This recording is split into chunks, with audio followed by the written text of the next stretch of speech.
Hallo allerseits, willkommen zum Kanalupdate für September und Oktober 2015. Wie immer schauen wir uns an, was es für aktuelle Termine gibt, was sich auf meiner Werkbank tut und was für neue Bausätze ich mir zugelegt habe in der Zwischenzeit. Zuallererst aber, manch einer wird es vielleicht schon gemerkt haben, mich gibt es jetzt auch in HD. Das liegt an zwei Dingen, nämlich einmal bessere Software, die das eben vernünftig unterstützt, und zum anderen eben eine neue Kamera, die ich hier eben gerade verwende. Das ist mein ganzer Stolz. Funktioniert, glaube ich, auch recht gut. Wurde ja immer wieder die Forderung, möchte ich mal sagen, an mich gestellt, ich möge doch HD-Videos machen, weil man nicht sieht. Also ich finde, die Qualität der älteren Videos war schon immer ausreichend. Schlecht würde ich jetzt nicht sagen.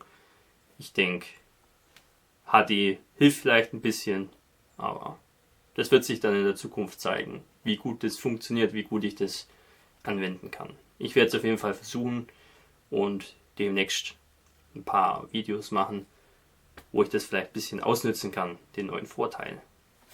Jedenfalls habe ich da einiges an Geld in die Hand genommen dafür und ich hoffe, ihr wisst es zu schätzen. Ich habe das nicht für euch gemacht, sondern für mich selber, aber ihr könnt es natürlich davon auch profitieren. Dann kommen wir mal zu den Terminen. Da gibt es 2 Stück für euch. Und zwar einmal am 10. und 11. Oktober ist in Ried wieder die Modellbaumesse. Da bin ich wieder vor Ort und stelle aus, so wie letztes Jahr, als Mitglied vom PMVA, vom Plastikmodellbauverein Augsburg. Da bin ich wieder an Bord. Das war nämlich letztes Jahr eine super Sache. Nette Leute getroffen und ich hoffe, dass es dieses Jahr genauso schön wird. Davon gehe ich auch aus. Gar keine Frage. War eine super Atmosphäre. Und der zweite Termin ist der 14. und 15. November. Da ist in Augsburg eine Modellbauausstellung. Die wird diesmal vom PMVA selber veranstaltet in Hornstetten. Da bin ich natürlich auch dabei als Aussteller. Das ist ein bisschen was Kleineres, aber fein und hochkarätig. Ich habe gesehen, wer da kommt und ausstellt. Sicherlich den Besuch wert. Auch, ich sag mal, im Großraum Bayern sicherlich den Weg wert. Das wird auch eine schöne Sache. Da freue ich mich schon sehr darauf, euch oder zumindest den einen oder anderen dort persönlich zu treffen. Dann kommen wir zum Get Out of Your Comfort Zone Gruppenbau. Der ist jetzt sozusagen beendet. Und zwar gibt es da jetzt endlich ein Video dazu, wo man alle Einträge entweder sehen kann oder in der Videobeschreibung aufrufen kann. Vielen Dank an Russell, der mich da unterstützt hat. Das war sehr hilfreich. Ich hatte viel um die Ohren, konnte da selber nicht so aktiv sein, wie ich mir das gewünscht hätte. Aber nichts für ungut. Ich persönlich habe mir vorgenommen, ich bleibe da dran. Die Modelle, die ich mir dafür ausgesucht habe, werde ich so peu à peu über die nächsten Monate bauen. Das ist mein Ziel. Ob ich es schaffe, weiß ich nicht. Ich habe viele andere Ideen, die ich eben auch umsetzen will. Schauen wir mal, wie das läuft. Wird sicher spaßig. Und den Link findet ihr hier unten. Könnt ihr mal draufklicken, könnt ihr euch das Video anschauen, von dem ich spreche. Hat der Russell schön gemacht. Und die Teilnehmermodelle waren alle hervorragend. Und das Ganze war sehr spannend zu verfolgen, was für ungewöhnliche Modelle da teilweise gebaut wurden. Ich meine, ich baue hauptsächlich Panzer, aber auch Flieger. Wenn jemand ein paar abgefahrene Sachen baut, das beeindruckt mich schon sehr. Und ich hoffe, euch hat es genauso viel Spaß gemacht wie uns. Dann schauen wir uns an, was sich so auf der Werkbank tut. Das ist relativ viel, was ja auch schön ist. Hier einmal, wie ihr seht, ein Diorama, das ich präpariert habe. Das ist für den Panzerkampfwagen 35T von Academy. Der hier. Den baue ich gerade. Habe ich auch ein bisschen aufgemotzt mit Resin-Teilen von MR-Models. Ein paar so, ich sag mal, Ausrüstungsgegenstände, Staukisten und so weiter. Der Panzer ist soweit fertig, gebaut, gealtert und so weiter. Dann habe ich hier noch diverse Figuren. Das sind von Dragon, die deutschen Sturmpioniere mit dem Floßsack, und von Masterbox diese Gruppe von deutschen Infanteristen. Und die Szene soll hier eben so ein Flussufer zeigen, dem eben der Panzer und die Infanterie eben dem Floß Feuerschutz geben. Ich stelle das mal so ein bisschen hin, wie ich mir das vorstelle, in groben Zügen.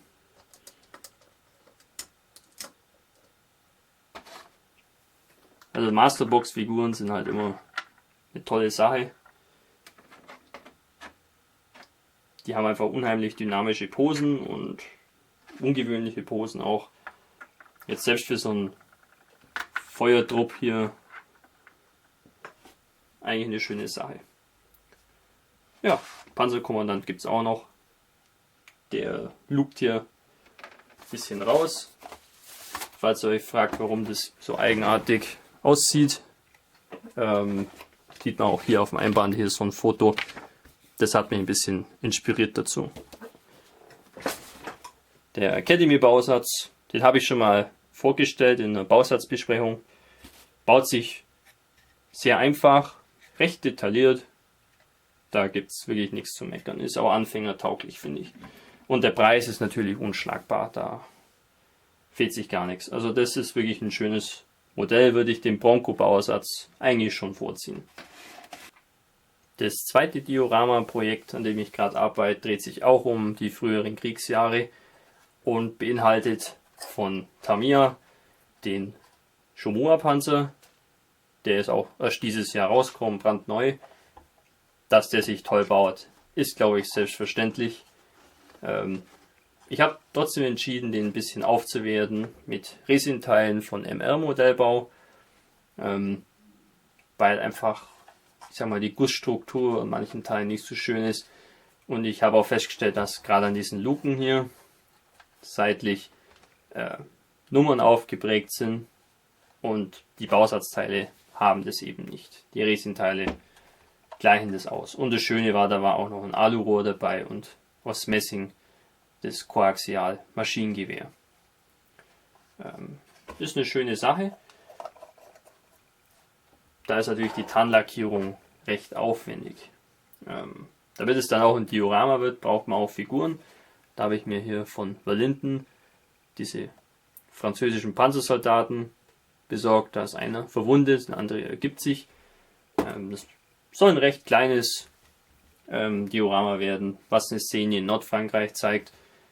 Also ohne viel drumherum. Das andere Diorama, das ich gerade baue, ist ja etwas ausladender. Deswegen was Kleineres finde ich eigentlich interessanter. Was Modernes baue ich auch gerade, und zwar von Trompeter den SPW 70. Das ist im Prinzip so ein sowjetischer BTR-Schützenpanzer, der eben von den ostdeutschen Streitkräften auch eingesetzt wurde. Und so ein Fahrzeug zeigt es eben. Ist ziemlich groß, wie ihr sehen könnt. Hat auch vollen Innenraum. Finde ich ganz toll. Bin mir bloß im Moment noch nicht ganz sicher, was ich damit machen will. Ob ich die Luken alle offen darstelle oder nicht. Ob es ein Diorama dazu gibt oder nicht. Das hängt davon ab, ob ich da Figuren auftreiben kann. Ostdeutsche Figuren sind ein bisschen rar, leider. Gibt schon ein paar, da bin ich gerade dran. Da hilft mir vielleicht ein Freund aus mit Figuren. Schauen wir mal. Ansonsten das Fahrzeug wird einfach grün. Kriegt die ganzen Embleme und Nummern, das ist nichts weiter Aufwendiges. Deswegen wird es mich schon reizen, den Innenraum ein bisschen auszugestalten. Hängt aber einfach von den Figuren ab, die da dazukommen. Architektur interessiert mich sehr, deswegen habe ich mir den Bausatz mal besorgt. Der ist ziemlich neu, glaube ich, von Itellery. Das ist das Parthenon auf der Akropolis in Athen. Maßstab ist leider nicht angegeben, ich schätze mal so 1:100. Das ist doch ein ordentlicher Kavenzmann. Baut sich, ja, ist eigentlich ein Steckbausatz, aber die Passgenauigkeit ist jetzt nicht so der Renner. Und ich frage mich natürlich auch, ob ich das mal irgendwie bemalen soll, weil das Ganze doch recht farbenfroh ausfällt, wenn ich mir das hier in diesem Begleitbuch mal so anschaue. Wenn ihr mal hier gucken mögt, hier das Gesims vorne ist jetzt nicht ganz ohne. Weiß ich nicht, ob ich da zurzeit die Muße verspüre, da weiterzumachen. Muss mich die Muße halt mal küssen, ja? Dann wird vielleicht was passieren. Ich finde es aber trotzdem interessant, dass Italeri sowas überhaupt auf den Markt bringt. Ich würde mich da auch vielleicht über ein Kolosseum freuen oder weiß ich, ähnliche Gebäude. Das Pantheon in Rom noch wäre interessant. Muss ja nicht derselbe Maßstab sein, einfach. Weiß nicht, hat was. Als Freund der Künste und der Architektur würde mich das sehr freuen. Bevor wir uns anschauen, was ich für neue Bausätze mir zugelegt habe, möchte ich mich noch herzlich bei DN Models bedanken, bei Mitko, der so nett war, mir diverse Lackierschablonen zuzusenden. Und zwar für Tarnmuster. Der hat da allerlei im Angebot. Hier zum Beispiel für den Char 2C von Meng. Oder hier diese Scheibentarnung an deutschen Panzerfahrzeugen. Also späte Panzerfahrzeuge. Hier Balkenkreuze und so weiter. Auch große Maßstäbe werden bedient. Bin ich mal gespannt, wie sich das verwenden lässt. So, sag mal, wenn man es anfasst, es ist dünner und fühlt sich eigentlich schon besser an wie die Eduard-Maschken. Wie die dann tatsächlich abschneiden, das muss ich natürlich noch ausprobieren. Ich gehe aber davon aus, dass das recht gut funktionieren sollte. Gerade diese Scheibentarnungen, die könnte ich recht gut bei meinem E100 verwenden. Da hat sich seit dem letzten Update nicht viel getan. Ich bin immer noch am Überlegen, wie ich das Diorama dafür bauen könnte. Ich habe da was ziemlich Abgefahrenes im Kopf. Und das umzusetzen, weiß noch nicht, ob das so hinhaut. Das wird ein bisschen Zeit erfordern. So, jetzt aber zu den neuen Bausätzen.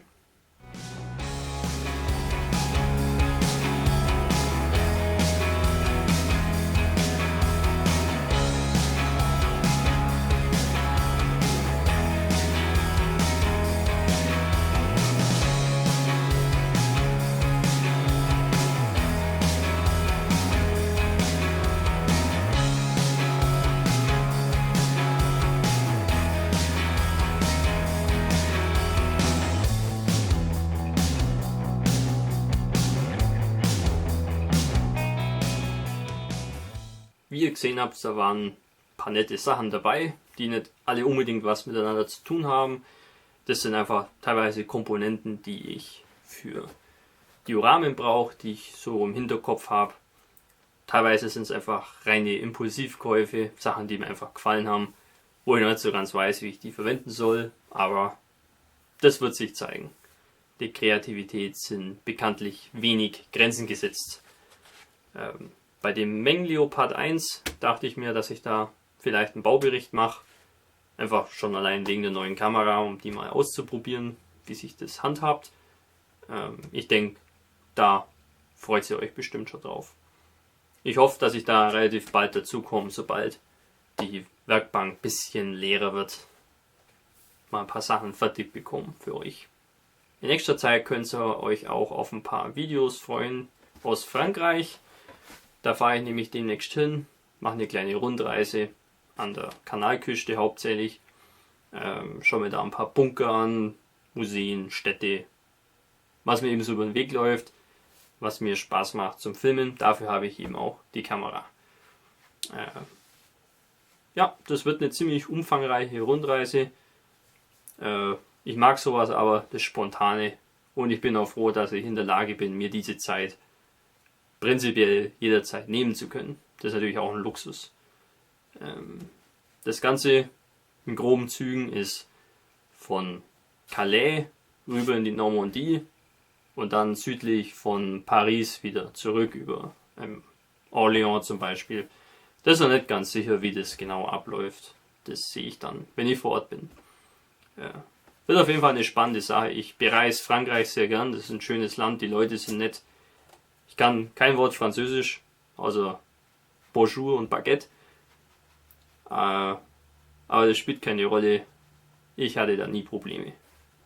Auch und vielleicht besonders, weil ich ein Deutscher bin. Soll manchmal auch was helfen. In diesem Sinne wünsche ich euch eine schöne Zeit. Frohes Basteln und wir sehen uns wieder im nächsten Video. Euer Hamika Markus.